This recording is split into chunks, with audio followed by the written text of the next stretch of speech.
Welcome to The Southern Bruja, a bi-weekly podcast dedicated to reviewing horror novels new and old, Latinx folklore, and a dash of all things Southern and weird. I'm your host, Melanie. Thank you for listening to episode 4. Now it's August, and this means summer break is nearly over. The kiddos are getting ready to go back to school, and everyone is trying to squeeze out just the last little bits of summer fun. Now, as much as I love hearing about people's awesome summer vacations, I know it's been a really hard past 2 years for us with the COVID pandemic, and many of us have had to cancel our trips. There's not a whole lot that we've been able to look forward to when it comes to exploring new places or visiting a lot of our loved ones or friends, so it's been really hard, and I know I've been using horror novels as an escape mechanism personally. It's been giving me an outlet as something that I can look forward to and kind of escape into and know that things can always be worse. There could be a monster waiting for me behind my bathroom curtain, for all I know. So I thought it would be kind of fun to do kind of a bonus episode where we don't really talk about our fun summer breaks, but we talk about horror novels that maybe include vacations that went terribly wrong. And I know as I was looking for summer reads, I thought, I've had a few vacations that maybe didn't work out that well. And sometimes, it helps to kind of make those situations a little bit funnier, a little bit less stressful. And I know with everybody kind of having to cancel their breaks and cancel their trips, it's very disappointing. And so I thought, what could be worse than having to cancel all of this and kind of going through this scary time? And you know what? There could be worse things. So I promise you, no matter how bad a trip you've ever taken or how sad you are that you've missed some of your summer vacation or you're sad that summer is ending, I promise that the characters in these books have had a much worse summer than you have. So here are my top picks for, yeah, you win. Your vacation sucked way worse than mine. First book up is Fantasticland by Mike Bockoven. The Goodreads description reads, when online personas take the place of private identities, what happens when these societal constructs disappear? The employees of Fantasticland find out after a hurricane hits the Florida coast. Fantasticland has been the theme park where fun is guaranteed for nearly 40 years. After the hurricane, detectives and others who make it to the survivors more than a month later discover a scene out of a nightmare. Evidence of grisly murders are all over the park. Yet the only ones who could have committed these savage and horrible acts were the college-aged employees. What drove them to such violence? According to park policy, employees gave up their electronic devices to make Fantasticland more authentic. When the hurricane hit and they were left to their own devices, the teens split into rival tribes. To survive, they compete for social dominance, medicine, human flesh, and food.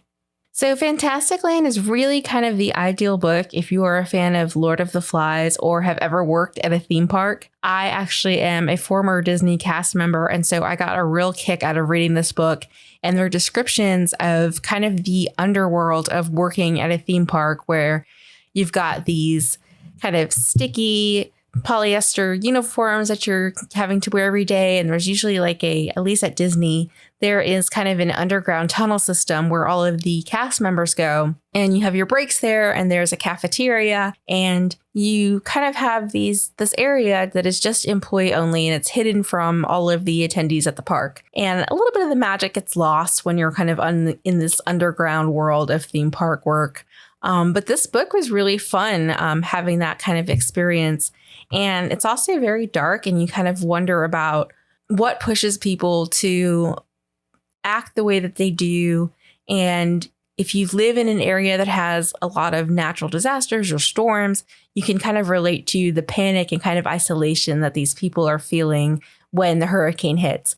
And I thought that what was really interesting about this book is that it is highlighted that they have all of the supplies they could ever need. There is no real danger other than the storm itself. And once that passes, these people just kind of turn all onto each other in these different factions. So you've got kind of all these different worlds that kind of work against each other.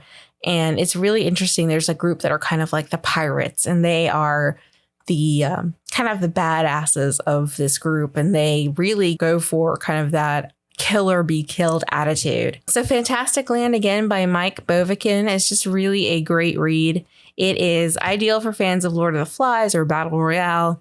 It is about an amusement park that becomes the scene of a real life murder. And it's written in first person interviews based on the investigation of what happened after the survivors of Fantasticland are brought back. Again, really exciting, really tense, very bloody, but a really good time, and really does actually give you an insight into working in a theme park and kind of the darker side of that world.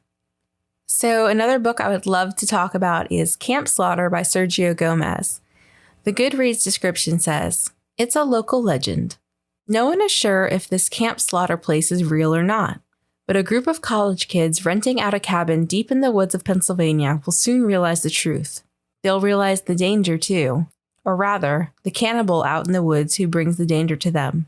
So Camp Slaughter by Sergio Gomez is a slasher, kind of Friday the 13th meets Texas Chainsaw Massacre story. And it is a wild ride. The kills in this book are intense and violent. And I think what really sets it apart from your typical slasher book or film is that Sergio really goes into this making these characters real. He gives them all clear backstories. And while they do fit into the tropes of the jock or the nerd or the villain, they all are very interesting and have very individualized voices. So you're really invested in the fates of all of these people, including the villain, which is something that I don't find you typically get in your typical slasher film. It's usually just they're machete fodder victims.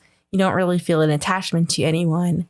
And this just kind of turns that on its head. I really genuinely cared about the characters. I wanted to know what was happening. There's a few scenes that are really funny, and there are a few scenes that will really make you gag, which it covers all of the bases of what we all love in the slasher genre. We all want to be horrified or shocked and kind of root for the survival of our heroine or our final girl, so to say.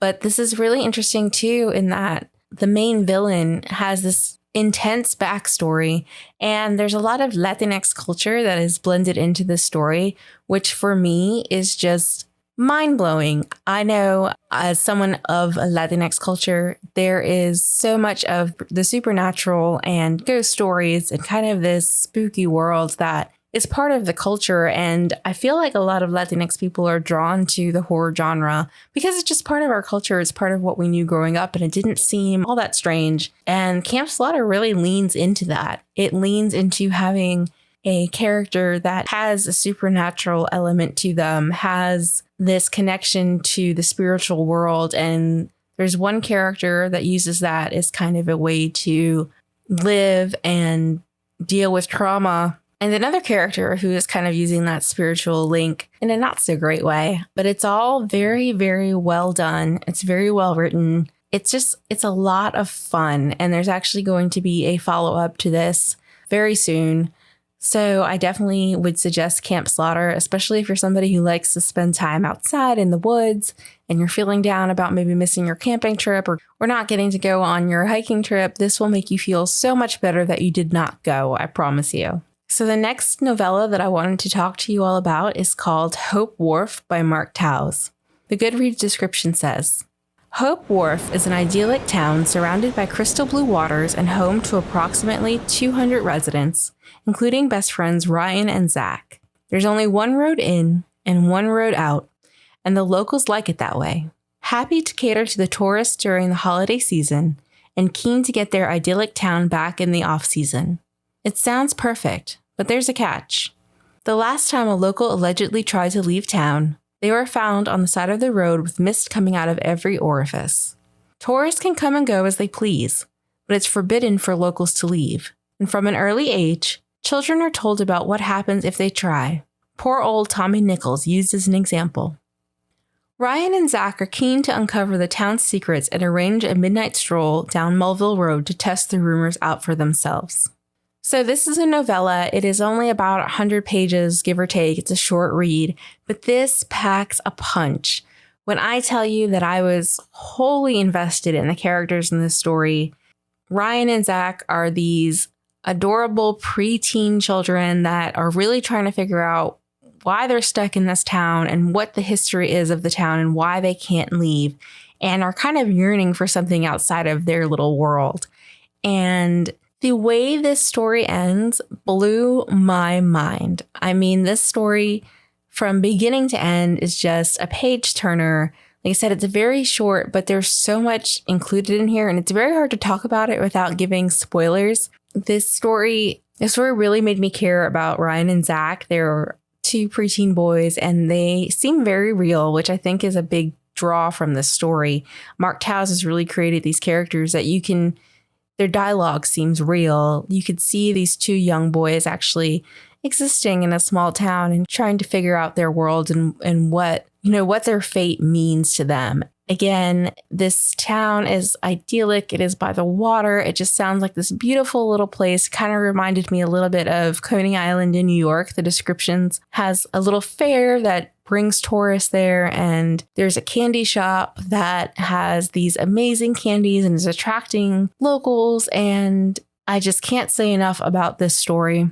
It is scary. It is emotionally impactful. It is fun. It is everything you could want in a summer horror story.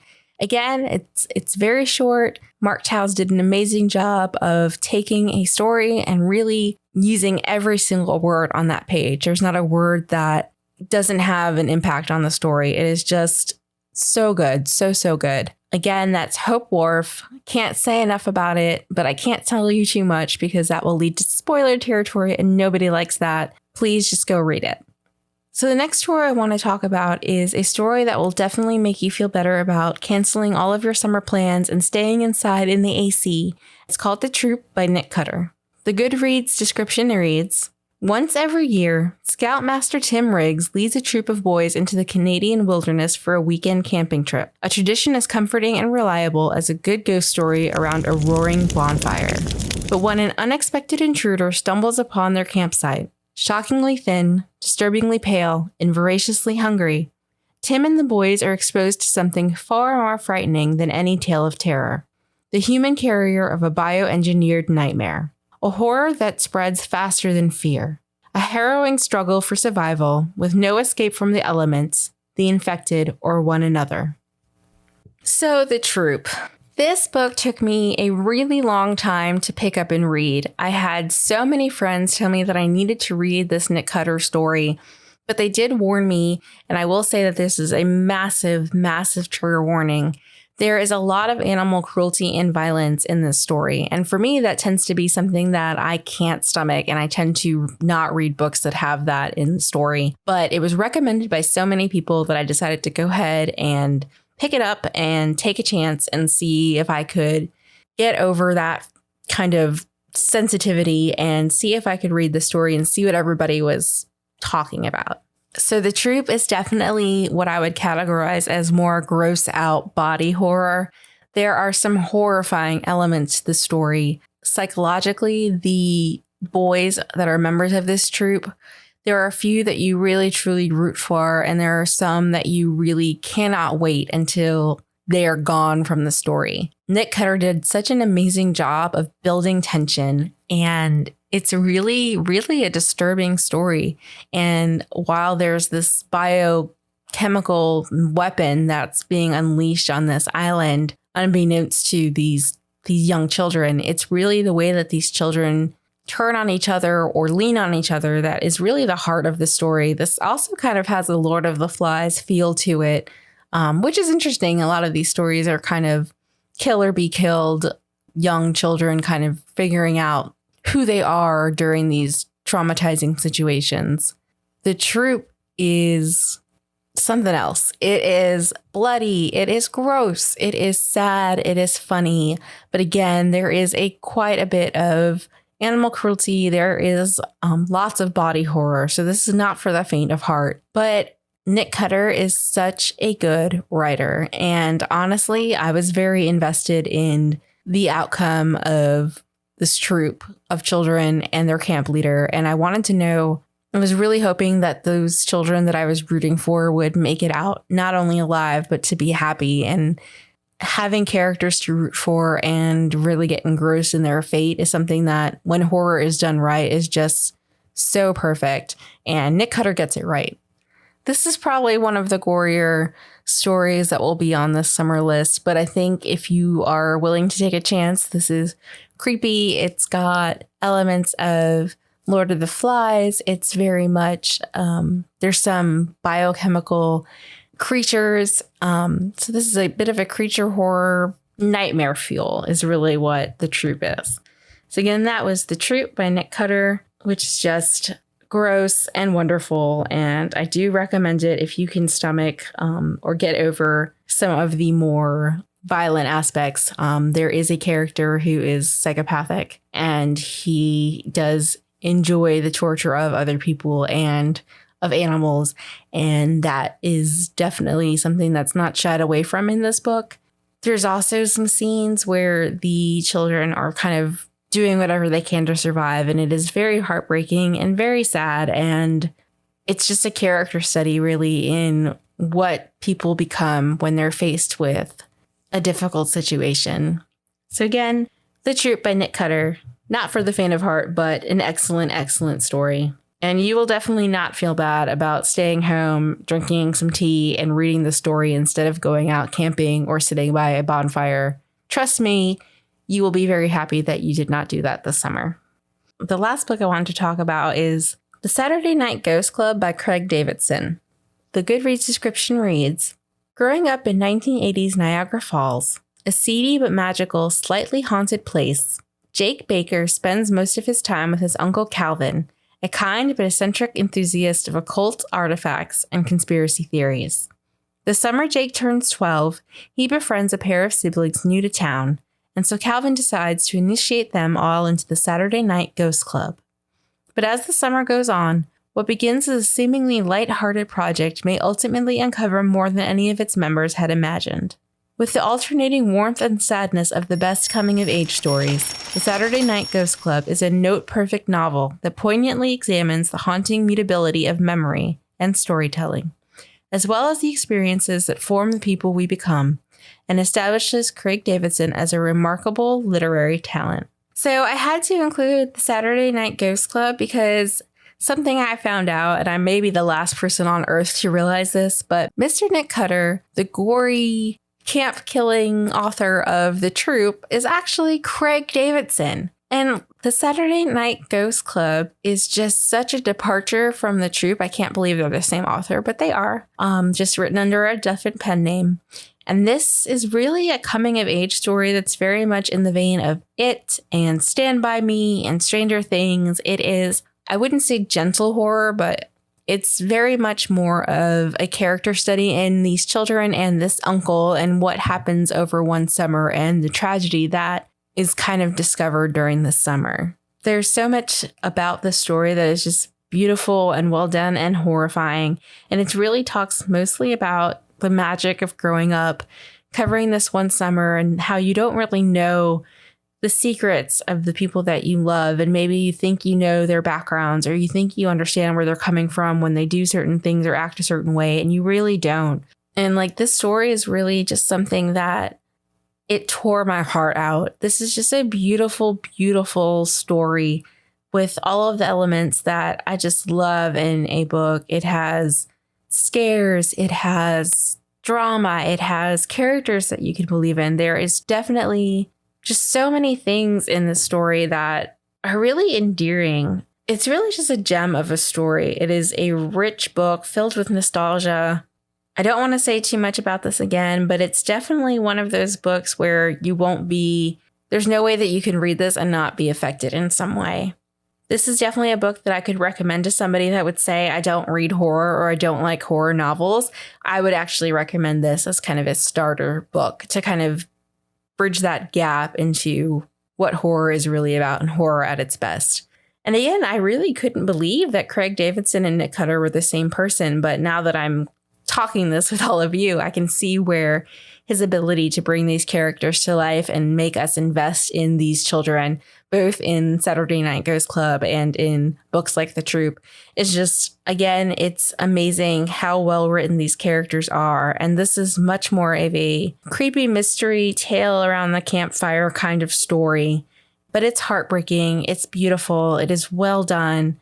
I absolutely recommend this book if you want something that's horrifying, but not gory and kind of, I guess you would call this horror adjacent. There's definitely a creepy ghost story that is part of this book, but it's so much more than that. It is a quintessential coming of age novel. Ghosts are really kind of a metaphor for memory in this book. And again, it's wonderful. I highly suggest reading this one. Or you could do it the way I did, is start with The Troop and really just get in there and then read Nick Cutter again as Craig Davidson and see the emotional depth that this author is really able to conjure up in both these horrifying scenarios. It's just an excellent book. So again, this is The Saturday Night Ghost Club. This has also been compared by many to The Boy's Life or A Boy's Life by Robert McGammon. So if that's a book that you are interested in, this would definitely be something that's more up your alley. I really hope that this episode kind of brought to your attention a few books that are great to read as summer comes to an end and gives you a couple of looks into the genre that maybe you weren't thinking of. If you're looking into body horror, I tried to cover a little bit of a book that would fit that situation. If you were looking for something a little bit more soft on the horror but heavy on the character-driven story, I tried to include a story for that as well. Thanks for listening. If you enjoyed this episode and you'd like to help support the podcast, please share it with others, post about it on social media, or leave a rating and review. To catch all the latest from me, you can follow me on Instagram at @the_southern_bruja and on Twitter @southern_bruja. Thanks again, and I'll see you next time.